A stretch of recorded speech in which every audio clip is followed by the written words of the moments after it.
On X, I did a thread last week that got a couple 100,000 impressions, went mega viral because I talked about where cancel culture started in science fiction and fantasy. And a lot of people still don't know about this, but Orson Scott Card really was the number one victim of this early on. He was attacked. He was like the test run for everybody. And once they took him down, because he was such a big factor in science fiction and fantasy, they knew they could take anybody down and not have to worry about it. And so that was kind of what they were doing. It's like the proto SJW attack. And this was when it happened. It was in 2013. That's how far all of this goes back. We're now a decade into cancel culture, destroying science fiction and fantasy and comic book publishing. If you look at all of mainstream publishing in that regard, it's a disaster now. It's complete rabid leftism.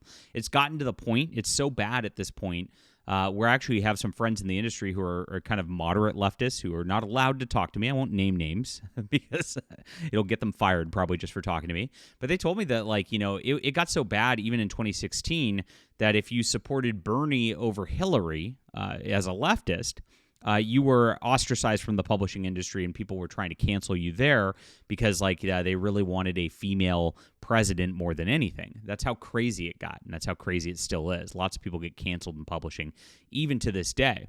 Now, like I said, Orson Scott Card was the first of it, and Orson Scott Card's one of the greatest science fiction writers of all time, so I take exception to this like none other.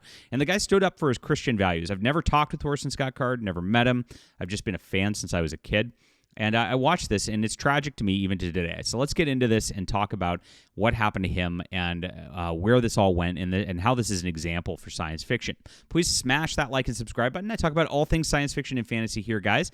And I am a science fiction writer who has been canceled many times, many times, even last week, for standing up for Christian values as well. This is a science fiction that if you love Ender's Game, you're going to really, really enjoy this. It is just badass wall-to-wall action, and it does have Christian themes to it. You can have both, and you can do it right, and that's exactly what we did here. You can see from the reviews, we have stellar reviews for it. And people love this series. This is a 3-book trilogy, justified, sanctified, glorified in the Nano Templars in the universe. They're trying to take back their home planet from the evil aliens who have taken over and become heretics. And, of course, it's a lot of fun, guys. So grab it. It's in the description below. Get the whole trilogy and enjoy it today. I will be following up on this world at some point. I got a lot to write this year. It's a lot of fun. I'm very prolific. It's good to be a fan of me, guys, because I'm going to keep coming out with books, and I'm doing it myself, so I don't have to worry about any of these other agencies or anything like that stopping me. It's just getting better and better every single time. Really appreciate you being here and making this channel such a huge success and these books such a huge success over the last year. Grab this in the description below. It's available on ebook, print, and audio. All right, so getting into Orson Scott Card. He was one of the most celebrated figures in science fiction with his work Ender's Game, Speaker for the Dead, revered as some of the greatest classics in science fiction. It's odd how he all but disappeared from mainstream publishing, but it's because he was canceled for advocating for Christian values.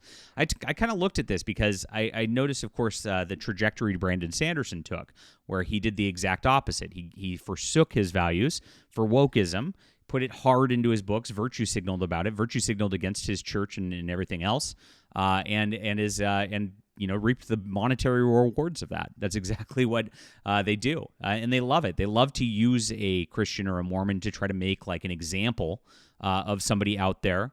Either way, right? So Orson Scott Card's an example of what happens if you go against the woke religion. Brandon Sanderson's an example of what you get when you play ball. You see how it is, bigots. You want to win, you get with us, and that's exactly what they've done over the years. Very, very sad. And so that's what kind of spurred me to talk about this again, because this is kind of an old story, but a lot of people just don't know it at this point. Now, Orson Scott Card has 16 Hugo nominations, 13 Nebula Award nominations. These are back in the 80s when these actually meant something, when these were the best books out there getting these awards, and he won 2 of each, both for Ender's Game and Speaker for the Dead. Both of those novels out there. So he's really crushed it. He's got over 50 novels out now. I actually really love his treason book, too. That's one that's out there. I don't know if he ever watches these videos, but Orson, if you do, I'd love to adapt that into a comic book. let me know. Get in touch. And if you guys know anybody who wants to show this to him, please, that'd be so much fun. I would love to do that. Nothing would make me happier. So why has he been utterly ignored by mainstream publishing and media over the last decade? In the late 1970s, he was doing well in short fiction market. Ender's Game was originally a short story, if you didn't know. It was an analog magazine, and eventually got expanded into the novel, and that's what became famous. Now, he actually started out there writing, his first book was a parenting deal, and he was advocating for families early in his career. He's always been a very stalwart religious conservative, and that's why his books are so beautiful, because when you point to truth and beauty, when you point to God, you have truth and beauty reflected in that. And as a creator, as a person who's a human being in the image of God, when we create like this, we actually reflect divine beauty in the ultimate creator, right? And that's kind of exactly what's going on here. Awesome stuff. And so in the 1980s, he saw his career take off with Ender's Game. Of course, Speaker for the Dead came out. This was a very odd follow-up. He was so popular with Ender's Game, and when he came out with this, people were like, whoa, this is different. This is not what I expected, right? Of course. And I actually had trouble with it as a kid. When I was so excited, I'm like, oh, cool, I'm going to read the sequel. We're going to have some more Battle School. Nope. This was way in a different direction, but it is beautiful philosophical science fiction that's just, I think it's a better book, to be honest, as an adult. Now, you have to kind of distance yourself from the first book to understand that and really look at it on its own. But it's a beautiful, beautiful book. Now, he came back to the Battle School stuff, doing Ender's Shadow and that whole series line later on, and of course the Formic Wars and the like. And because of that, he does have books in that direction. But this caused a lot of controversy just because it was so different, and that just shows his artistry. This is, again, like something I look at and I go, wow, Orson Scott Card really is a wonderful science fiction writer all the way around. And that of course, these books propelled his career for a long, long time. He did a lot of cool stuff. He did some fantasy work. He did a bunch of Women of the Bible stories, which are great, though, or Women of Genesis, which he actually just wrote kind of short books on different women in the Genesis. The first one was Sarah, Abraham's wife. Cool stuff, and very very very good to use his talents towards something like that. I love it.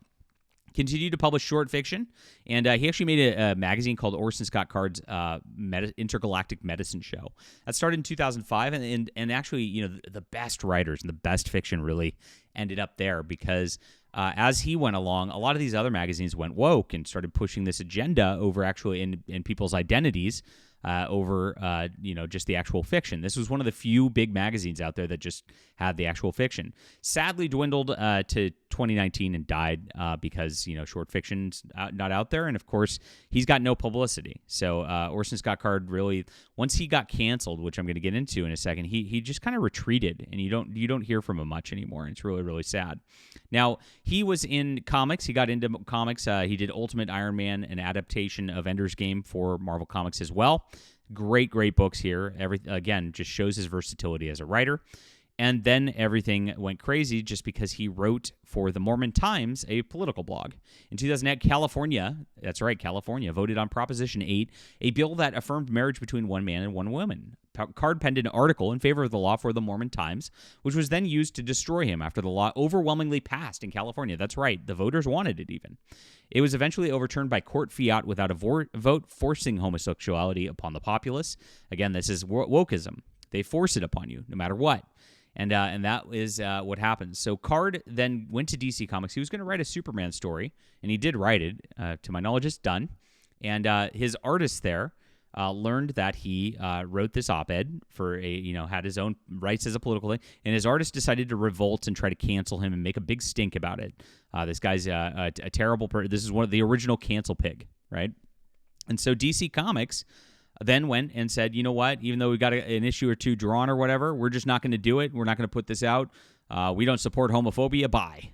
And they canceled him. And DC Comics started this in 2000, and this was in 2013. So 5 years later, somebody just looked up an article he wrote 5 years ago. And by the way, that article's like, my homosexual friends, I really appreciate them and blah, blah, blah. He was super nice about it too. And of course, and this is how these people react anyway. It doesn't matter how nice you are. It doesn't matter how well cogently your arguments are. If you're identified as other, they try to destroy you. And that's probably why Brandon Sanderson went the route he did, let's be honest. And so here it is, the full cancellation. He started getting articles from Wired magazine calling him a bigot, etc. Very terrible stuff. And And they're all liars, too, because it's like, oh, he was like a mentor to me, and I'm a homosexual, blah, blah, blah, blah, but he's a bigot. And it's like, well, wait a minute. Obviously, he wasn't a bigot if he was being a mentor to you and he knew you were what you are. I mean, you're a liar is what it comes down to. And that's what it is. SJWs always lie just to cancel and do this kind of thing. It's very terrible stuff. And that's exactly why we fight what we fight here, my friends. So from this point forward, if you look at his Wikipedia, all he's got published through mainstream publishing and all that is extra Ender's Game books. The Last Shadow was the last one that's come out to my knowledge. And this is pretty wild. Like, I mean, so they couldn't just end the Ender's Game stuff because it'll just sell no matter what. They don't promote it. You never see them promote any of these books. You never see them do anything with any of these books. It's like he's just a shadow, right, out there just like kind of writing, and it sells anyway because his books are so good and he's such a good writer and everybody loves him so much that it doesn't matter.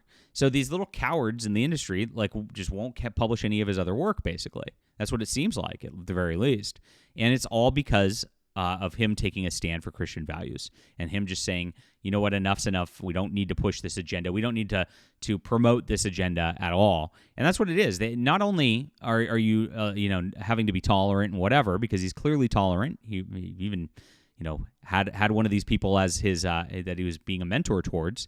He was tolerant. You have to actively promote their lifestyles and actively promote the things that you disagree with as a Christian, and that's it. That's how crazy it is, and that's how much they demand. Otherwise, they completely cancel you. So very, very sad at this point. DragonCon, I did a video last year that he made a surprise appearance at DragonCon. Lines just around the block, basically, for him. And other people, just big names in science fiction, had no lines, and they were very jealous. They were talking about it. They were whispering about him. They were talking about, hey, maybe DragonCon shouldn't have allowed him to come. That's how jealous these people are, and it's because they can't write works that are good. And part of that reason they can't write good is they do not reflect truth with their works, and so they don't reflect beauty, and so they it just doesn't catch on at the end of the day. And so this is it. And so he got canceled. This was the proto-cancel 2013, all the way back then. It's been going on for that long, and you could see how it just like absolutely evaporated any trajectory of his career. Absolutely gone. Very, very sad to watch. And he is one of the greatest science fiction writers of our time. So if they could do this to him, they could do it to anybody. And that's exactly what happened over the following 10 years when they started just hitting person after person, unpersoning person. And, very thankfully, there's independent fiction. We can go on Amazon, just make our own books now. Because if we didn't have that, they would have a stifled culture that is all pushing evil on 100% of the fronts, and we'd just be subjected to it because there'd be no alternatives. But thankfully, there are these days, guys. This is where it all started, though, and it does need to spread. People need to understand what happened. Orson Scott Card did nothing wrong. He is a consummate professional and always has been, and it's very, very sad to watch this.